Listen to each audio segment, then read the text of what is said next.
doing this for me. So fuck the world, feed it beans. It's gassed up, everything's stopping me. I'ma be what I set out to be, without a doubt, undoubtedly. And all those who look down on me, I'm tearing down your balcony. Welcome to the Mo Mears Show. I'm Mo. I'm Mears. Coming back at you in high def this week. Yeah, we look good. We got to work on the sound. We'll work on that for next week. Yeah. But we haven't seen it because we're doing it now. But we should look better. We should. Than we did last week. Last week was a little embarrassing, but we did what we had to do to stay. The show must go on. Keep the show going on. This week we're going to pick 4 games like we always do. What you can do is go on molandmears.com, fill out the form that he created this year, Mr. Mears. Yes. People are using it. Yes, they are. A lot of submissions last week. A lot of submissions, and we have a winner. David Z. Gilbert. David Z. Gilbert, first-time winner. Yes, from Seoul, New Jersey. He'll be getting a shirt. I went 8-8. I went 10-6. A lot of things I said last week were not true. 8 or of them. Didn't happen. 8 of them did not happen. No, well, how about the fact that my 0-16 pick, the Jets, get beat by my Super Bowl champion picks, the Patriots. I said the Patriots and the Titans were the only 2 teams that looked like they were any good. And they came out this week and they were the 2 worst looking teams, in my opinion, based on the way that they played against who they played. That is true. But I did catch up. We are now dead even. I didn't stomp the lead like I said either. You should have, but you didn't. So our 4 games this week, we're going to start with Pittsburgh and Tampa Bay because they're the 2-0 teams. Unbelievable. Tampa Bay 2-0?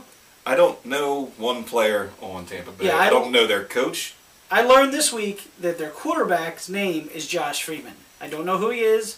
I think he's from Kansas-ish. I don't know.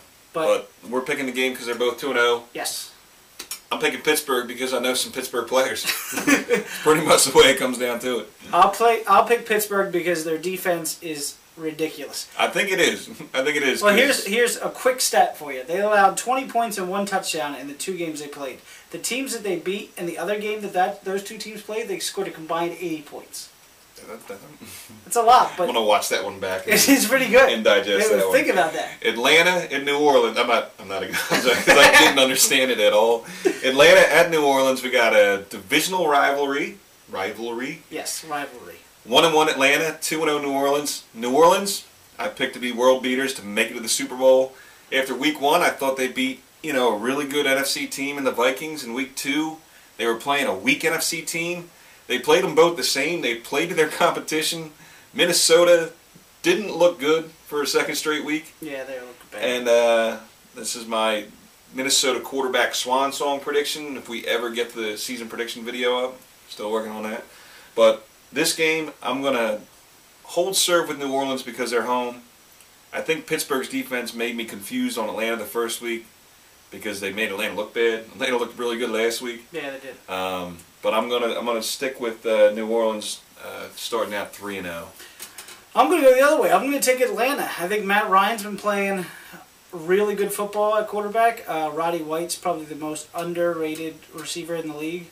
New Orleans has barely squeaked out 2 wins, and I don't like them to have the same season they had last year. I'm not saying they're not going to be great, but I don't think they're going to be 13, 14-0.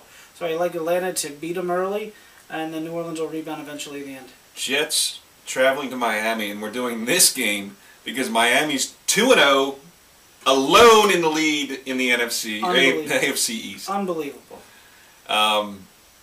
Handled Minnesota last week. I don't even know who they beat the first week. I don't know who they played the first week. Buffalo. Oh, that's why I blocked this thing. My team, the Buffalo Bills, haven't scared the other side of the 50.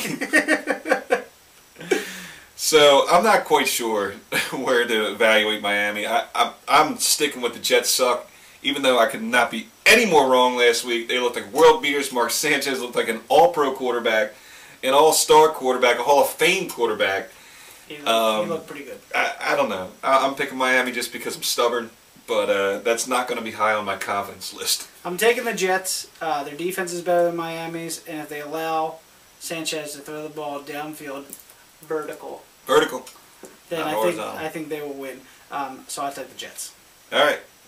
Your so-called game of the week. This is, in my opinion, the game of the week. 2 teams I think are pretty good. 2-0, 2-0.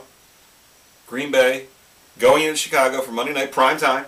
It is. In my mind, Chicago is 1-1. I will always take away a win because at the end of the first week, Detroit beat them, and somehow referees came up with a new rule, i.e. the tuck rule. I don't even understand. I mean, the man's getting up after he's down in the end zone and it's not a catch. They're 1-1, but on paper they're 2-0, so we're going to do the game. I'm not picking them because they're 1-1. Screw them. That's it.